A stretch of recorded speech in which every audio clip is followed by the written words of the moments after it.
नमस्कार दोस्तों, new SPT जो आया है उसका पेज वाइज चल रहा है। अभी हम लोग देख लेते हैं अंतर्राष्ट्रीय संस्थान का थोड़ा-सा जो कब गठन हुआ और हेडक्वार्टर कहाँ है, ठीक है?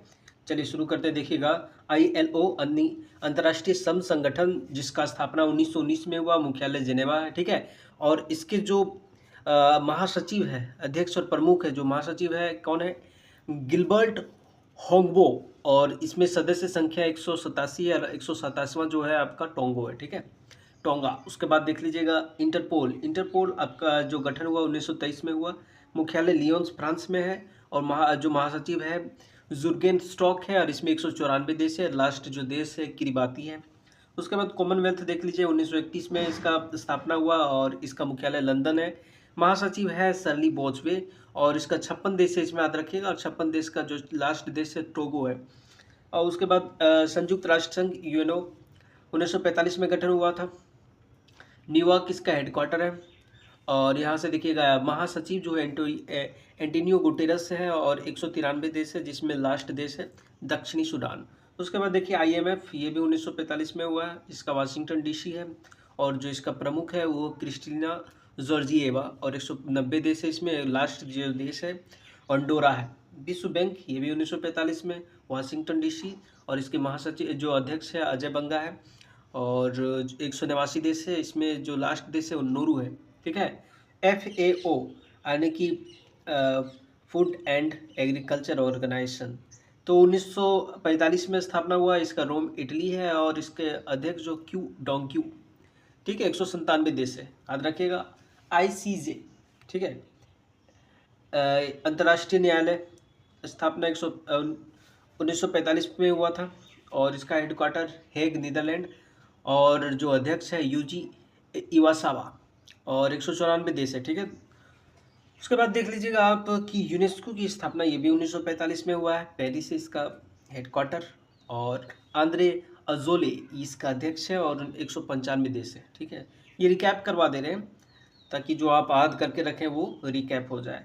और यूनिसेफ 1946 में स्थापना हुआ, न्यूयॉर्क इसका हेडक्वार्टर है और प्रमुख है कैथरीन रसेल और इसके सदस्यों की संख्या 191 है, ठीक है। अब आते हैं WHO की स्थापना 1948 में हुआ, ठीक है। जेनेवा स्विट्जरलैंड इसका हेडक्वार्टर है और ट्रेडोस आघादोम इसका प्रमुख है और हम लोग देख लेते हैं कि 194 देश है। फिर OECD, ठीक है। OECD की स्थापना 1961 में, पेरिस इसका हेडक्वार्टर है, महासचिव है माथियास कॉर्मेन, ठीक है। उसके बाद इसमें देख लीजिएगा 37 देश है और लास्ट जो देश है कोलंबिया है। नाटो देखिए, नाटो से अभी हाल फिलहाल यूपीएससी का क्वेश्चन आया है, आपको पता होगा। तो हम लोग देखते हैं कि नाटो का स्थापना 1949 है, इसको बोलते हैं नॉर्थ अटलांटिक ट्रीटी ऑर्गेनाइजेशन, ठीक है। हेडक्वार्टर ब्रुसेल्स बेल्जियम में है। महासचिव कौन है? मार्क रूटे। और 32वां देश है स्वीडन और उससे पहले एक जुड़ा था फिनलैंड, 31वां देश था, ठीक है।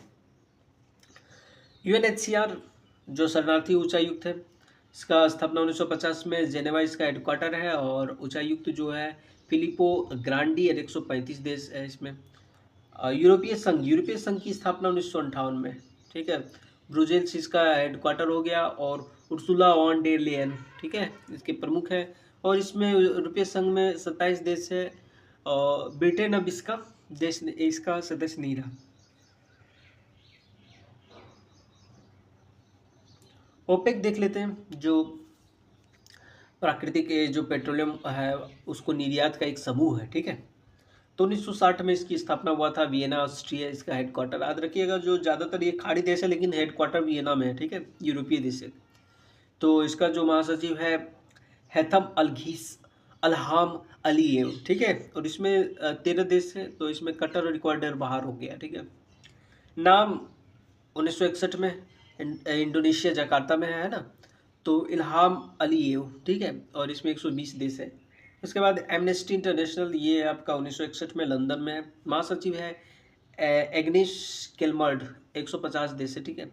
अंकटाड 1964 में, जेनेवा है इसका हेडक्वार्टर और महानिदेशक है रेबिका ग्रीनस्पैन, रेबिका ग्रीनस्पैन।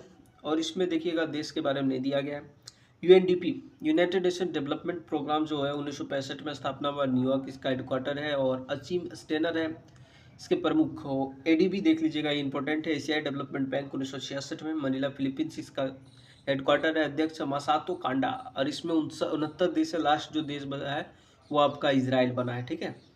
उसके बाद आगे बढ़ जाते हैं कि न्यू डेवलपमेंट बैंक एनडीबी जो ब्रिक्स देशों द्वारा जो स्थापित किया गया है, तो 2014 में स्थापना हुआ और इसका जो हेडक्वार्टर शंघाई चीन में है। अध्यक्ष है डिल्मा रूसेफ और नौवां जो देश बना है वो आपका मिस्र है। और ठीक है, उसके बाद इसमें आप एक और देश जुड़ा है, इंडोनेशिया, याद रखिएगा। नौवां देश आपका मिस्र है, 10वां देश इंडोनेशिया है, ठीक है। तो इसके बाद आप देख लेते हैं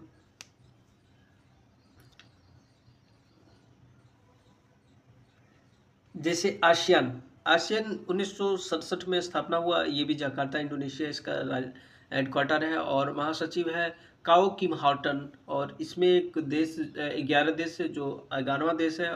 पहले 10 था, एक और देश जुड़ा है तो पूर्वी तिमोर है, ठीक है। सार्क, सार्क 1985 में काठमांडू हेडक्वार्टर है और महासचिव है मोहम्मद गुलाम सरवर। और इसमें 8 देश है, देखिएगा सार्क में अफगानिस्तान, बांग्लादेश, भूटान, भारत, मालदीव, नेपाल, पाकिस्तान और श्रीलंका।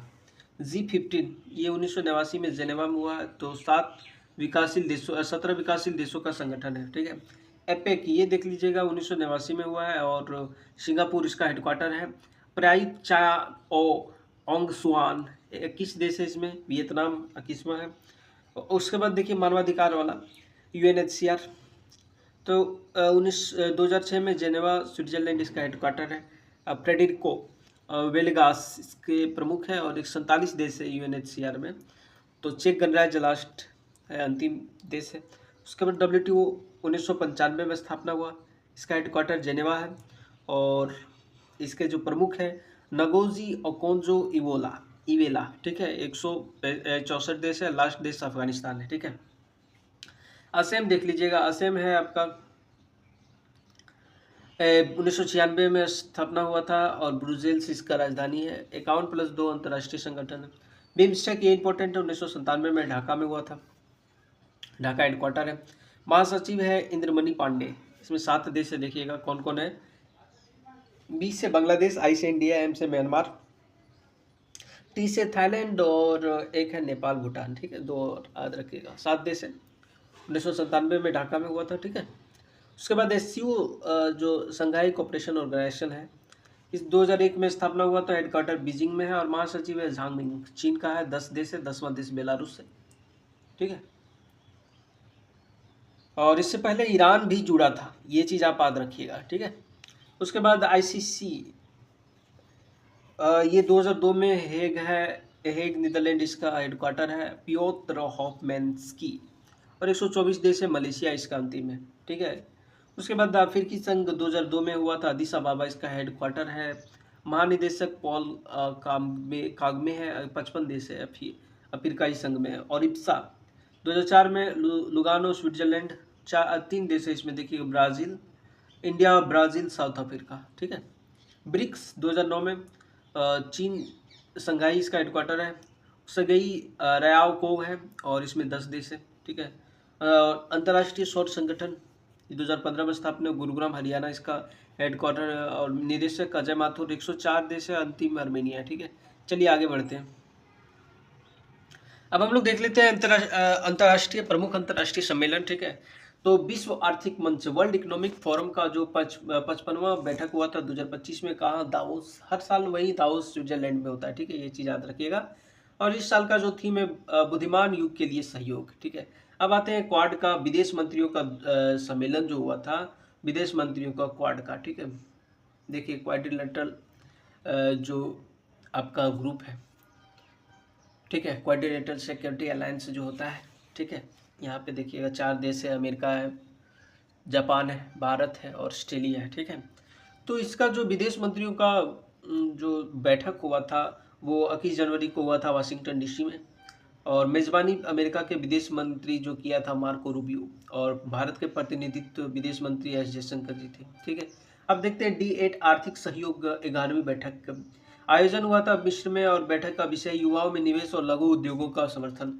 अब ये इम्पोर्टेंट है, G20 शिखर सम्मेलन हम लोग जानते हैं कि 2023 का जो हुआ था भारत में हुआ था, है ना? और वहीं पे क्या हुआ कि ब्राज़ील पूरा साउथ अफ्रीकाई संघ को ऐड कर दिया गया था।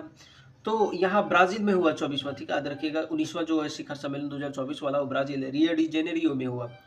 थीम है एक न्यायपूर्ण विश्व और सतत ग्रह का निर्माण। भारतीय प्रतिनिधित्व प्रधानमंत्री मोदी जी थे।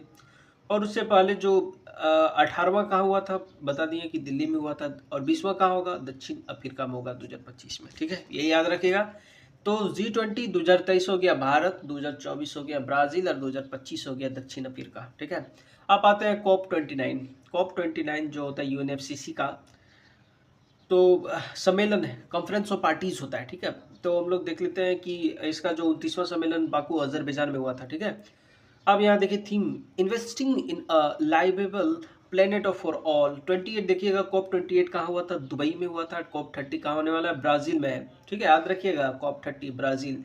उसके बाद 27वां राष्ट्रमंडल शासनाध्यक्ष बैठक जो हुआ 2024 का कहाँ हुआ था, अपिया सुमोआ में। इसका विषय है one resilient common future transforming over a Commonwealth. Bharat का प्रतिनिधित्व केंद्रीय मंत्री किरेन रिजिजू किए थे।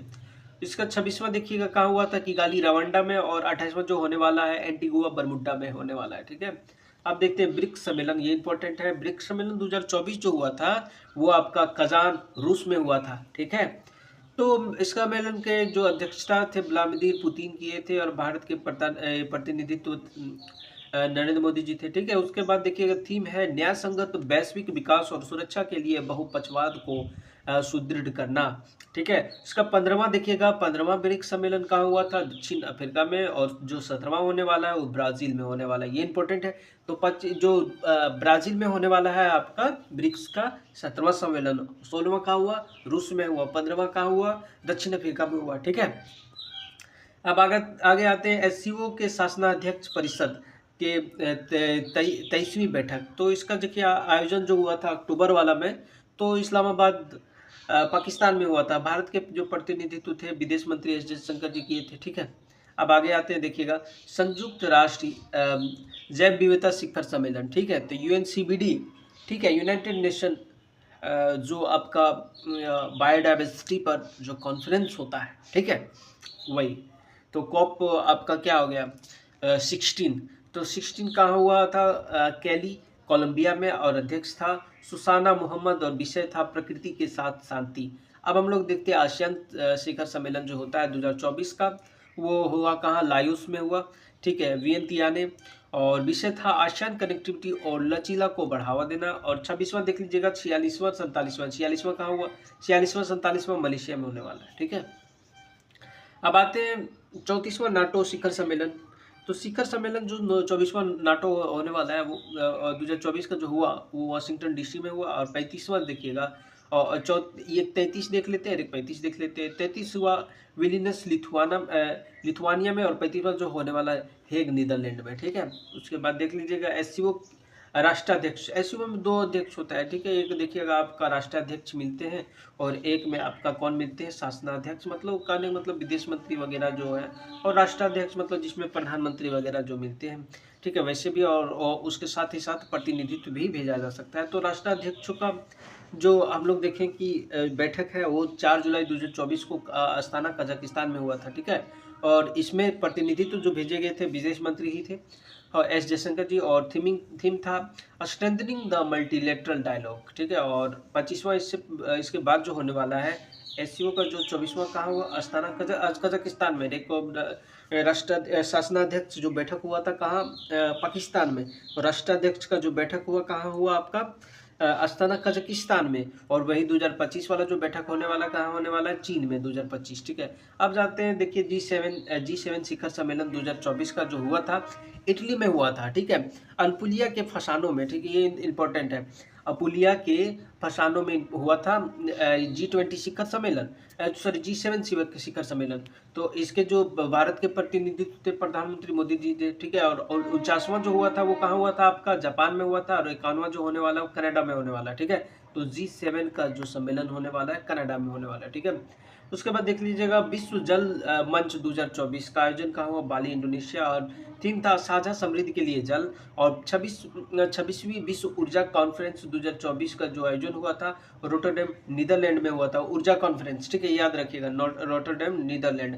और थीम था लोगों और ग्रह के लिए ऊर्जा को नया स्वरूप देना, ठीक है। अब आते हैं कि सातवां हिंद महासागर सम्मेलन पर्थ ऑस्ट्रेलिया में हुआ था, विषय एक अस्थिर और टिकाऊ हिंद महासागर की ओर। उसके बाद नियम का शिखर सम्मेलन जो आयोजन हुआ था जनवरी 2024 का कंपाला युगांडा में, और विश्व साझा वैश्विक समृद्धि को गहरा करना, ठीक है। अब आ जाते हैं आगे, प्रमुख राष्ट्रीय सम्मेलन भी देख लेते हैं। तो याद रखिएगा कि 18वां प्रवासी जो दिवस मनाया जाता है 9 जनवरी को, ठीक है। तो ये ऐसा नहीं कि एक ही दिन हो सकता है, 2 दिन भी मनाया जा सके, है ना। तो जो 18वां प्रवासी भारतीय दिवस 2025 मनाया गया, वो कहाँ मनाया गया, भुवनेश्वर उड़ीसा में, और ये 8 से 10 जनवरी तक मनाया गया। और ये विदेश मंत्री थे उड़ीसा के सहयोग से, मुख्य अतिथि थे क्रिस्टिन कार्लो किंगालू, त्रिनाड और टोबैगो के राष्ट्रपति। उसके बाद हम लोग देखते हैं थीम था विकसित भारत में प्रवासी भारतीयों का योगदान। 9 जनवरी को प्रधानमंत्री ने पर्यटन ट्रेन प्रवासी भारतीय एक्सप्रेस की पहली यात्रा को शुरू किया, जो दिल्ली के निजामुद्दीन स्टेशन से रवाना होगी, ठीक है। 10 जनवरी को राष्ट्रपति द्रौपदी मुर्मू द्वारा 27 लोगों को प्रवासी भारतीय सम्मान पुरस्कार प्रदान किया गया। और देखिएगा जो इससे पहले प्रवासी हुआ था, प्रवासी सम्मेलन इंदौर मध्य प्रदेश में हुआ था, और 18वां कहाँ हुआ, भुवनेश्वर उड़ीसा में, ठीक है। आगे आते हैं, युवा प्रवासी भारतीय दिवस 2025, ये भी कहाँ हुआ आयोजन आपका, भुवनेश्वर उड़ीसा में ही हुआ था। और इसके देखिएगा केंद्रीय युवा मामले के खेल मंत्री द्वारा किया गया था, मुख्य अतिथि अमेरिकी पैसिफिक। उसके बाद देखिएगा न्यूज़ वीक के सीईओ डॉक्टर देव प्रगद, ठीक है। पहला एशियाई बौद्ध शिखर सम्मेलन, तो इसका आयोजन दिल्ली में हुआ था, ठीक है। थीम था एशिया को सुदृढ़ करने में बौद्ध धर्म की भूमिका। अब आते हैं 8वीं इंडिया मोबाइल कॉन्फ्रेंस, तो ये भी नई दिल्ली में आयोजन हुआ था, विषय भविष्य अब है। और सेमिकॉन इंडिया सम्मेलन, ये इंपॉर्टेंट है, आयोजन ग्रेटर नोएडा उत्तर प्रदेश में हुआ था। पहला संयुक्त कमांडर सम्मेलन कहाँ हुआ था, तो संयुक्त कमांडरों का जो सम्मेलन हुआ था वो लखनऊ उत्तर प्रदेश में हुआ था, विषय था सशक्त और सुरक्षित भारत, सशस्त्र बलों में बदलाव, ठीक है। अब आ जाते हैं कि 8वां जो धम्म सम्मेलन हुआ था कहाँ हुआ, अहमदाबाद गुजरात, मुख्य अतिथि जगदीप धनखड़ जी थे। और विषय था धम्म का सम्मेलन का धर्म परंपराओं में ब्रह्मांड विज्ञान। और ग्लोबल फिनटेक फेस्ट 2024 का आयोजन मुंबई में हुआ था, थीम था blueprint for the next decade for of finance, ठीक है। उसके बाद देखिए चौथा राष्ट्रीय हिंदी विज्ञान सम्मेलन 2024 का आयोजन भोपाल मध्य प्रदेश में हुआ था, विषय वस्तु था अमृत काल में राष्ट्रीय वैज्ञानिक चेतना का उन्नयन। अब आगे आते हैं हम लोग, ई गवर्नेंस का जो 24वां बैठक था राष्ट्रीय सम्मेलन, वो मुंबई महाराष्ट्र में हुआ था, विषय वस्तु था विकसित भारत सुरक्षित और सतत ई सेवा प्रणाली। और 10वां शिखर आयुर्वेद कांग्रेस और आरोग्य एक्सपो 2024, इसका जो आयुर्वेद का सम्मेलन हुआ था वो आपका कहाँ, देहरादून उत्तराखंड में हुआ था। और ये है digital health and Ayurveda perspective, ठीक है। और भारत का 6G 2024 का जो सम्मेलन हुआ कहाँ हुआ, आपका नई दिल्ली में हुआ, और विषय था 5G and beyond connectivity for a digital world, तो याद रखिएगा नई दिल्ली में हुआ है। और 5वां राष्ट्रीय युवा संसद महोत्सव 2024 का है, नई दिल्ली में हुआ, युवा अभिव्यक्ति राष्ट्र के परिवर्तन के लिए जुड़ाव और सशक्तिकरण। उसके बाद देख लीजिएगा 27वां राष्ट्रीय युवा, तो नासिक महाराष्ट्र में हुआ 2024 का। और 9वां भारतीय अंतर्राष्ट्रीय विज्ञान महोत्सव, ये इंपॉर्टेंट है, तो फरीदाबाद हरियाणा में हुआ था। और जलवायु सम्मेलन ये मुंबई में हुआ था। रायसीना डायलॉग तो हमेशा जानते हैं कि दिल्ली में ही होता है, रायसीना वहीं पहाड़ है ना, पहाड़ वाला जो आप देख सकते हैं कि अरावली रीजन का है ना, तो थोड़ा बहुत दिल्ली तक फैला है, आपको पता है अरावली रेंजेस है, तो वहीं यहीं पे रायसीना पहाड़ है ना, वहीं पे रायसीना डायलॉग होता है दिल्ली में हमेशा, ठीक है। उसके बाद देखिए यहीं पे आपका राष्ट्रपति भवन है, ठीक है। उसके बाद देखिएगा कि विश्व पुस्तक मेला 2024 का आयोजन कहाँ हुआ, प्रगति मैदान आपका नई दिल्ली में है, ठीक है। और विंग्स इंडिया 2024 देखिएगा, विंग्स इंडिया 2024 जो है वो बेगमपेट हवाई अड्डा हैदराबाद में आयोजन हुआ था, ठीक है। तो हैदराबाद याद रखिएगा विंग्स इंडिया का। चलिए एक और देख लेते हैं, सर्वश्रेष्ठ हवाई अड्डा पुरस्कार किसे मिला था, तो केम्पेगौड़ा बेंगलुरु और इंदिरा गांधी हवाई अड्डा को, और सर्वश्रेष्ठ कार्गो सेवा में मिला है आपको स्काईवेज एयर सर्विसेज। ठीक है, चलिए आगे बढ़ते हैं। अब हम लोग देख लेते हैं विभिन्न ऑपरेशन। ये बहुत काफ़ी इंपॉर्टेंट है, ऑपरेशन से प्रश्न डायरेक्ट पूछा जा सकता है कि बताइए ऑपरेशन ब्रह्मा किससे रिलेटेड है। तो ऑपरेशन ब्रह्मा जो है म्यांमार के भूकंप पीड़ितों के लिए मानवीय मदद दिया है, तो म्यांमार का। ठीक है, उसके बाद आते हैं ऑपरेशन डेविल हंट। ये है तो बांग्लादेश द्वारा देश को अस्थिर करने की कोशिश कर रहे लोगों को गिरफ्तार करने के लिए किया गया था। ऑपरेशन सद्भाव, तो भारत सरकार द्वारा टाइफून यागी से प्रभावित म्यांमार, सद्भाव में देखिए म्यांमार, लाओस, वियतनाम को मदद किया गया।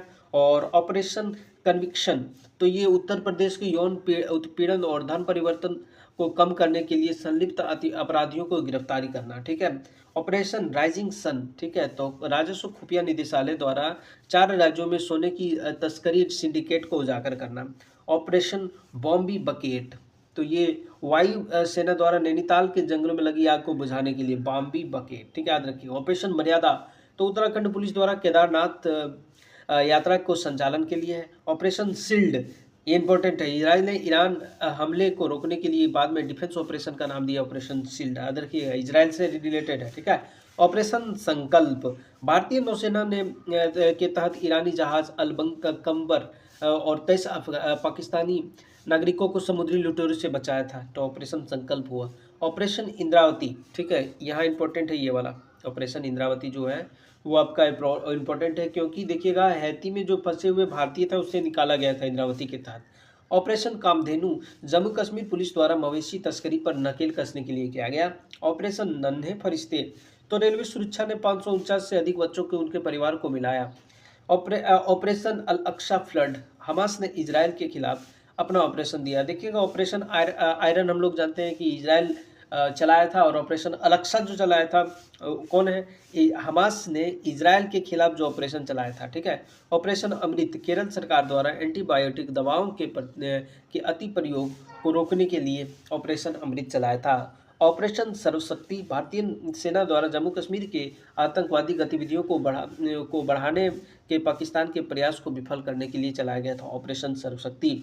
ऑपरेशन अजय, तब भारत सरकार द्वारा इजराइल हमास युद्ध के दौरान इजराइल से भारतीयों को वापस लाने का जो चलाया गया था प्रोग्राम, वही ऑपरेशन अजय है। ऑपरेशन चक्र 2, इसके तहत सीबीआई और साइबर अपराध माफिया को खत्म करने के लिए विभिन्न स्थानों पर छापेमारी किया गया।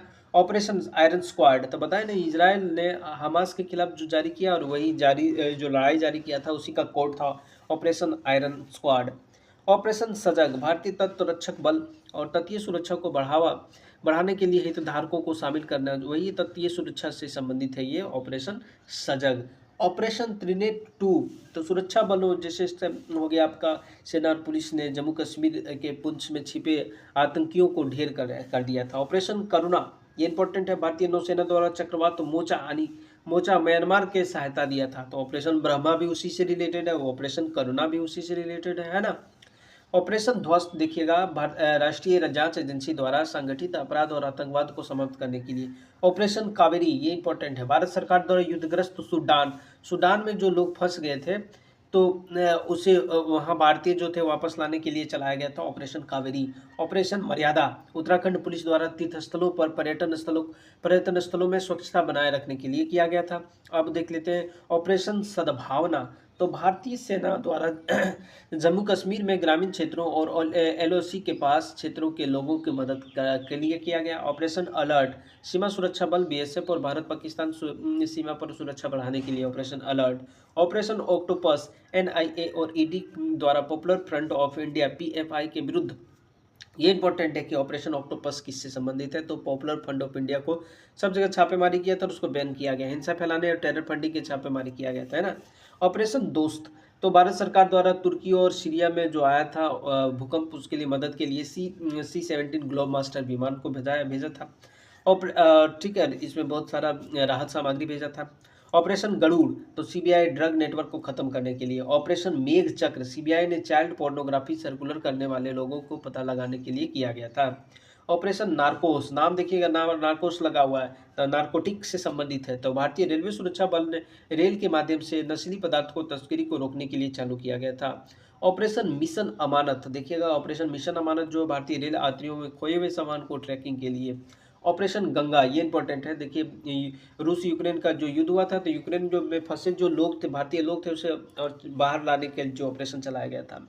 ऑपरेशन ऑलिविया, ऑलिविया, तो ये भारतीय तटरक्षक द्वारा उड़ीसा के ऑलिव, अच्छा ऑलिव से ऑलिव रिलेटेड टर्टल जो होता है उसको बचाने के लिए। ऑपरेशन सतर्क, तो रेलवे सुरक्षा बल द्वारा ट्रेनों के अवैध तंबाकू और अवैध शराब की तस्करी को रोकने के लिए किया गया था। ठीक है।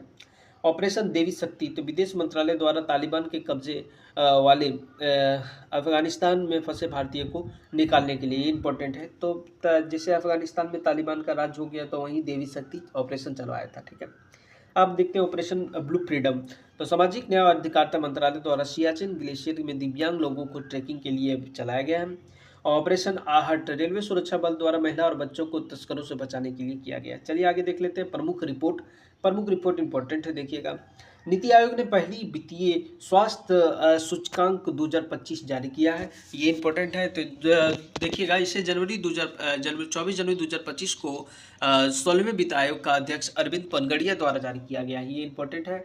यह सूचकांक वित्त वर्ष 2022-23 में राज्यों के वित्तीय प्रदर्शन के आधार पर किया गया। ठीक है। तो इसमें देखिएगा, इसमें जो वित्तीय स्वास्थ्य कहने का मतलब जो बेहतर वित्तीय प्रदर्शन कौन किया, तो इसमें प्रथम स्थान है उड़ीसा का। देखिए स्कोर देखिए 67.8 है। ठीक है। दूसरा स्थान आपका रहा छत्तीसगढ़ और उसके बाद गोवा का। बिहार का स्थान 7वां है, उत्तर प्रदेश का भी 7वां और मध्य प्रदेश का 9वां। ठीक है। तो पहला स्थान याद रखिएगा उड़ीसा का मिला है। ठीक है। तो ये पहली है वित्तीय संस्था स्वास्थ्य सूचकांक 2025 नीति आयोग द्वारा किया गया, और ये वित्त आयोग का जो अध्यक्ष है अरविंद पनगड़िया, उसके द्वारा जारी किया गया। ठीक है। अब आते हैं वैश्विक बहुआयामी गरीबी सूचकांक 2024, तो यूएनडीपी द्वारा लॉन्च किया गया। ठीक है। तो ये देखिएगा, विश्व भर में 1.1 बिलियन लोग तीव्र गरीबी में रह रहे हैं, ये इंपॉर्टेंट है, आप ये फैक्चुअल डेटा है। तो गरीब आबादी इसमें से आधे से अधिक यानी कि 584 मिलियन बच्चे हैं, तो आधे से अधिक बच्चे हैं जो गरीबी में व्यतीत हो रहे हैं, जो 18 साल से कम उम्र के हैं। कई गरीब लोग बुनियादी संसाधनों से वंचित हैं, और 828 मिलियन यानी पर्याप्त स्वच्छता है, 886 मिलियन आवास है, 998 मिलियन खाना पकाने वाले ईंधन से वंचित है। ठीक है। पूरी दुनिया में भारत में सबसे अधिक 23.4 करोड़ लोग गरीब रहते हैं, तो सबसे ज़्यादा अगर गरीब कहीं है तो भारत में 23.4 करोड़ लोग, सोचिए। तो उसके बाद देखिएगा कि छठा राज्य खाद्य सुरक्षा सूचकांक 2023-24, ये जारी किया गया है। खाद्य सूचकांक सुरक्षा जो जारी किया गया FSSAI द्वारा, AI द्वारा। पहला स्थान केरल को मिला है, दूसरा स्थान तमिलनाडु को मिला है। पूर्वोत्तर पहाड़ी राज्यों में पहला स्थान नागालैंड को मिला है, और केंद्र शासित राज्यों के पहले स्थान जम्मू कश्मीर को मिला है। बिहार का स्थान 21वां है। ठीक है। याद रखिएगा खाद्य सुरक्षा में। अब आते हैं SDG, जो SDG भारत सूचकांक जारी किया गया, नीति आयोग द्वारा जारी किया गया जुलाई 2024 को। प्रथम स्थान केरल और उत्तराखंड को मिला है, तो केरल और उत्तराखंड को स्कोर है उसका 79 है, और दूसरा स्थान तमिलनाडु को मिला है। केंद्र शासित प्रदेश में चंडीगढ़ है पहला स्थान, और दूसरा स्थान आपका जम्मू कश्मीर है। बिहार का सबसे अंतिम स्थान है। ठीक है। अब आते हैं स्वच्छता सर्वेक्षण में, देखिए जारी करता है केंद्रीय आवास और शहरी मंत्रालय द्वारा, और इसका जो थीम है वेस्ट टू वेल्थ। ठीक है। तो वेस्ट टू वेल्थ है, और इसमें जो थीम 2023 का है, और ये 2024 का है, रिड्यूस रियूज और रिसाइकल। सबसे स्वच्छ जो शहर है, 2 शहर है, इंदौर और सूरत, याद रखिएगा संयुक्त रूप से। और तीसरा जो स्थान है नवी मुंबई को, और पटना का स्थान 77वां है। ठीक है। अब आगे आ जाते हैं कि जैसे कौन है सबसे स्वच्छ जो छावनी है, महू छावनी मध्य प्रदेश का। सबसे स्वच्छ जो गंगा शहर है वाराणसी और प्रयागराज है। सबसे स्वच्छ जो शहर 1 लाख से कम आबादी वाला में सासवाड़ महाराष्ट्र का है, पाटन छत्तीसगढ़, और लोनावाला ये भी महाराष्ट्र का है। और राज्यों में सबसे बेहतरीन प्रदर्शन जो किया है वो आपका महाराष्ट्र है, और दूसरा स्थान मध्य प्रदेश, तीसरा छत्तीसगढ़ है। और सबसे खराब प्रदर्शन में देखिएगा अरुणाचल प्रदेश, मिजोरम, राजस्थान, नागालैंड, बिहार का स्थान इसमें 15वां है। ठीक है। अब आते हैं देखिएगा, ये पहले वाला जो गरीब सूचकांक है, बहुआयामी गरीब सूचकांक, तो इसमें देखिए बिहार में सबसे ज़्यादा गरीबी है, उसके बाद झारखंड में, उसके बाद आपका यूपी में। ये थोड़ा सा पुराना डाटा हो गया, इसको स्किप कर सकते हैं आप। ये देखिएगा सड़क दुर्घटना, ये भी बहुत इम्पोर्टेंट नहीं है। निर्यात तैयारी, ये भी जारी एसिप जारी करता, देख लीजिएगा। जारी करता है कि सड़क दुर्घटना रिपोर्ट जारी करता है सड़क परिवहन राजमार्ग मंत्रालय। और इसमें भी देखिए निर्यात तैयारी सूचकांक जो है वो भी नीति आयोग द्वारा जारी किया जाता है, ठीक है। चलिए अब आगे आ जाते हैं। सूचकांक है और विभिन्न रिपोर्ट है। चलिए नया नया जो जारी किया गया है उसमें कौन सा स्थान है, ठीक है। ये काफ़ी इंपॉर्टेंट हो जाता है। ये डायरेक्ट पूछ लेता कि बताइए कि वर्ल्ड हैप्पीनेस रिपोर्ट जो इंडेक्स है उसमें भारत का स्थान कौन सा है। गरीबी सूचकांक है उसमें भारत का स्थान कौन सा है। इस प्रकार का जो डायरेक्ट पूछा जाता है वो देख लीजिएगा। क्या है कि वैश्विक नेटवर्क तत्परता सूचकांक, ठीक है। तो सम्मिलित देश इसमें है 177 और भारत का स्थान 36वां, ठीक है। तो यही याद रखिएगा कि नेटवर्क तत्परता तो 36 नेटवर्क है भारत, ऐसे याद कर सकते हैं कि 36 नेटवर्क है भारत में। तो नेटवर्क से नेटवर्क तत्परता 36 से 36 स्थान, ठीक है। उसके बाद वर्ल्ड हैप्पीनेस रिपोर्ट 2025 में देखिएगा ये किया जाता है सतत विकास समाधान नेटवर्क द्वारा जारी किया जाता है। इसमें 147 देशों को शामिल किया गया। पहला स्थान फिनलैंड है और भारत 118 लोग, तो 100 बोल दिएगा, ऐसे याद कर सकते हैं कि भारत में 118 लोग ही खुश से, तो इससे रिलेट कर सकते हैं कि 118वां स्थान है। और इसमें 2024 में 126 था, ठीक है। द वेल्थ रिपोर्ट 2025 में देखिए कौन जारी किया है, आपका नाइट फ्रैंक द्वारा जारी किया गया, ठीक है। और अमेरिका है पहला स्थान और भारत का स्थान चौथा। उसके बाद देखिए भ्रष्टाचार धारणा सूचकांक, ये इंपॉर्टेंट है कि ये जो करप्शन इंडेक्स है, ठीक है। तो इसको जो जारी किया जाता है ट्रांसपेरेंसी इंटरनेशनल द्वारा। 180 देश शामिल है। डेनमार्क पहला स्थान है जहाँ बहुत ही कम क्या है करप्शन है। लेकिन भारत का स्थान कितना है, 96वां, मतलब भर के यहाँ करप्शन है, ठीक है। साथ ही 2023 की अपेक्षा इसमें और कमी हुआ, अर्थात करप्शन और बढ़ा है, ठीक है। जैसे कम रैंक रहता है तो कहने मतलब वहाँ करप्शन कम है, ठीक है। तो यहाँ पे देख लीजिएगा ग्लोबल फायर पावर इंडेक्स 2025 में global fire power dot Cosmos द्वारा जारी किया गया। 145 देश है। अमेरिका पहला स्थान और भारत का स्थान चौथा है, ठीक है। पहले भी चौथा था। हेनले पासपोर्ट रिपोर्ट 2025 जारी किया गया है हेनले एंड पार्टनर्स द्वारा। 195 देश। सिंगापुर पहला स्थान है और भारत का स्थान 85 है, ठीक है। याद रखिएगा इससे पहले भारत का स्थान 80 था, तो अभी थोड़ा सा घट गया है, 85 हो गया। और नेटवर्क रेडीनेस ये पार्टुलिंस इंस्टीट्यूट द्वारा 133 और अमेरिका, तो उसमें देखिएगा उसमें नेटवर्क तत्परता था और ये रेडीनेस इंडेक्स जो है 2024 है, ये 25 है। तो इसमें 25 में 36 था, ठीक है। और आपका 24 वाला जो है वो कितना है, 49वां, ऐसे याद कर सकते हैं, ठीक है। अब आते हैं जलवायु परिवर्तन। तो देखिए चेंज है, याद रखिएगा climate change performance index, climate change performance index, ठीक है, ये होता है। तो ये 2025 का जो है वो जारी किया गया जर्मन वाच द्वारा। और 63 देश है प्लस यूरोपीय यूनियन है, 27 देश है उसमें भी, है ना। तो ये पहला स्थान जो चौथा स्थान, पहला स्थान से तीसरा स्थान तक किसी को नहीं मिला परिवर्तन वाला में। तो इसमें चौथा स्थान आपका डेनमार्क और भारत का स्थान है 10वां, ठीक है। अब आते हैं वैश्विक प्रकृति संरक्षण सूचकांक 2024। तो ये वर्ल्ड वाइल्ड लाइफ फंड द्वारा जारी किया जाता है। इसमें 180 देश शामिल है, ठीक है। और इसका जो पहला स्थान है लग्जमबर्ग है, भारत का 176, ठीक है। तो प्रकृति संरक्षण में 176 देश है। रूल ऑफ लॉ इंडेक्स 2024, तो इसमें वर्ल्ड जस्टिस प्रोजेक्ट 142 देश है। डेनमार्क पहला स्थान और 79 भारत का स्थान है। तो हंगर इंडेक्स ये इंपॉर्टेंट है। भूख वाला सूचकांक में भारत का केवां स्थान, ये सब इंपॉर्टेंट है। 25-24 का देखिएगा वेल्थुंगर हिल्फे जर्मन संस्था है एक, और इसमें 127 देश है। पहला स्थान बेलारूस को मिला और भारत का स्थान 105वां है, ठीक है, ये याद रख सकते हैं। और उसके बाद देखिए वैश्विक नवाचार सूचकांक 2024 में विपो द्वारा जारी किया गया है। 133 देश, स्विट्जरलैंड पहला है, भारत का स्थान कौन सा, 39वां है, ठीक है। Asia power index Loewi institute 26 देश है, इसमें अमेरिका पहला स्थान और भारत का स्थान तीसरा है।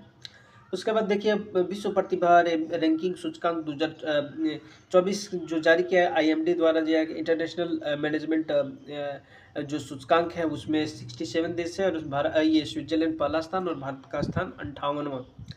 एआई तत्परता ये इंपॉर्टेंट है, तो आईएमएफ द्वारा जारी किया जाता है। 174 देश, सिंगापुर पहला और भारत का स्थान 72 है। ग्लोबल लाइबिलिटी इंडेक्स 2024 में द इकोनॉमिक्स इंटेलिजेंस यूनिट, ठीक है। और 146 देश, वियना पहला स्थान, भारत का स्थान नहीं दिया गया है। और उसके बाद देख लीजिएगा वैश्विक ऊर्जा संक्रमण सूचकांक जो वर्ल्ड इकोनॉमिक फोरम द्वारा जारी किया जाता है एनर्जी ट्रांजिएंट इंडेक्स होता है तो 182 देश, और इसमें स्वीडन पहला स्थान, भारत का स्थान 63। तो एनर्जी ट्रांजिएंट में 63 याद रखिएगा। वर्ल्ड इकोनॉमिक फोरम द्वारा ग्लोबल जेंडर गैप आ गया ना, तो ग्लोबल जेंडर गैप जो होता है वो जारी किया जाता है वर्ल्ड इकोनॉमिक फोरम द्वारा। 146 देश, आइसलैंड पहला स्थान जहाँ जेंडर गैप बहुत ही कम है, लेकिन भारत का स्थान 129वां, यानी कि भर भर के जेंडर गैप है यहाँ पे, ठीक है, समझ रहे हैं ना। And discrimination on the basis of the gender is very wide in India, ठीक है। चलिए आगे आते हैं कि पर्यावरण प्रदर्शन सूचकांक यानी इन्वायरमेंट परफॉर्मेंस इंडेक्स, याद रखिएगा वहाँ जो पहला था क्लाइमेट, यहाँ भी क्लाइमेट आप देख सकते हैं क्लाइमेट परफॉर्मेंस इंडेक्स, लेकिन वहाँ चेंज था, तो चेंज में भारत का स्थान 10वां है। और 2024 का रिपोर्ट है, इसमें देखिएगा पर्यावरण प्रदर्शन सूचकांक में आपका देखिएगा येल यूनिवर्सिटी ऑफ अमेरिका द्वारा जारी किया गया 180 देश है, इस्टोनिया पहला स्थान और भारत का 176, ठीक है। तो जहाँ परफॉर्मेंस नहीं रहेगा उसमें भारत का स्थान बहुत ही ज़्यादा होता है, यानी कि 176, और वहीं जहाँ पर चेंज जहाँ जुड़ा हुआ है तो ठीक है, तो क्लाइमेट चेंज आ गया ना, तो वहाँ 10वां स्थान, और चेंज नहीं रहेगा पर तो आप सीधा 176 याद रखिएगा, 176, ठीक है। चलिए अब आ जाते हैं आगे। उसके बाद देखिए विश्व वैश्विक शांति सूचकांक 2024, the institute of for economics and peace 163 देश है, इसमें आइसलैंड पहला स्थान और भारत का स्थान 100 शांति में 116। तो एक 25 वाला रिपोर्ट में हम लोग देखे थे कि इसमें 118 था, है ना। देखिएगा यहाँ शांति जो है वो आपका शांति ये नहीं हैप्पीनेस है ना, तो हैप्पीनेस में आपका 118 था, लेकिन यहाँ 2024 का एक रिपोर्ट है जो वैश्विक शांति रिपोर्ट है, उसमें आपका 116 है, ठीक है, ये याद कर सकते हैं, ये इंस्टीट्यूट 116। उसके बाद देखिए यात्रा और पर्यटन विकास सूचकांक, ये भी वर्ल्ड इकोनॉमिक फोरम द्वारा जारी किया जाता है। 119 देश शामिल है, पहला स्थान है अमेरिका और भारत का स्थान 39वां है। प्रेस स्वतंत्रता, ये इंपॉर्टेंट है जो ठीक है, तो ये जारी किया जाता है रिपोर्टर्स विदाउट बॉर्डर्स, फ्रांस की है एक संस्था, और इसमें देखिएगा 180 देश से नॉर्वे पहला स्थान है, ठीक है। ये याद रखिएगा कि नॉर्वे का स्थान जो है वो क्या है, आपका पहला स्थान है, और भारत का स्थान 159वां है।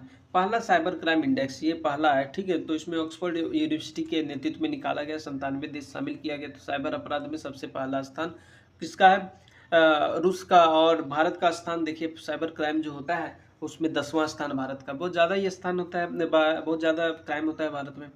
उसके बाद देखिए ग्लोबल यूनिकॉर्न इंडेक्स 2024 में यूनियन इंस्टीट्यूट द्वारा जारी किया गया, पहला स्थान अमेरिका है, और यूनिकॉर्न में तीसरा स्थान आपका भारत है, दूसरा स्थान आप चाइना, कौन हो सकता है, चाइना होगा ना। उसके बाद देखिएगा कि मानव विकास सूचकांक 2023-24 में यूएनडीपी द्वारा जारी किया गया, 193 देश, पहला स्थान स्विट्जरलैंड, भारत का स्थान 134।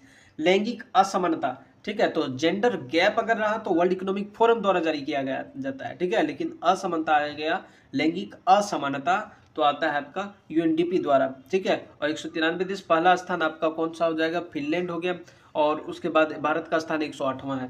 उसके बाद देख सकते हैं कि बौद्धिक संपदा सूचकांक जो 2024 से जारी किया गया, ग्लोबल इनोवेशन पॉलिसी सेंटर 55 देश से अमेरिका पहला स्थान है, भारत का स्थान 42 है बौद्धिक संपदा में। उसके बाद देख लीजिएगा कि वैश्विक लोकतंत्र सूचकांक 2023 है, इकोनॉमिक इंटेलिजेंस यूनिट 167 देश और नॉर्वे पहला स्थान, भारत का स्थान 41वां है। और वैश्विक डिजिटल प्रतिस्पर्धात्मकता रैंकिंग 2023 है, देखिएगा 2023 वाला रिपोर्ट है, IMD द्वारा जारी किया जाता है, 164 देश है, अमेरिका पहला स्थान और भारत का स्थान का 49वां है, ठीक है।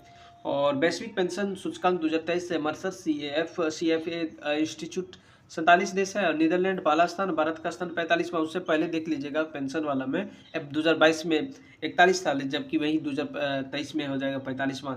Global crypto adoption index crypto विशेष फॉर्म चेनलिसिस द्वारा जारी किया गया, 154 देश है, भारत का पहला स्थान भारत है, ठीक है, क्रिप्टो वाला में। और देखिएगा मानव स्वतंत्रता सूचकांक cater institute and Fraser institute 165 देश है, स्विट्जरलैंड पहला स्थान और भारत का स्थान 109वां है।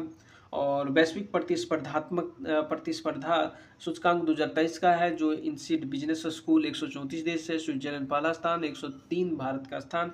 वर्ल्ड गिविंग इंडेक्स में चैरिटी एंड फाउंडेशन 142 देश शामिल है, इंडोनेशिया पहला स्थान है और भारत का स्थान 43 है, ठीक है। चलिए आगे बढ़ते हैं, आगे ये तो कवर करवा दिए थे। चलिए ठीक है दोस्तों, फिर मिलेंगे एक बार, मैराथन वीडियो आ जाएगा दोस्तों, ज़रूर बने रहें। मैराथन वीडियो आ जाएगा जो जून 2024 से कवर करते हुए आपका मई 2025 तक कवर करेगा। ठीक है, जय हिंद। सब्सक्राइब कर लीजिएगा, शेयर कर दीजिएगा।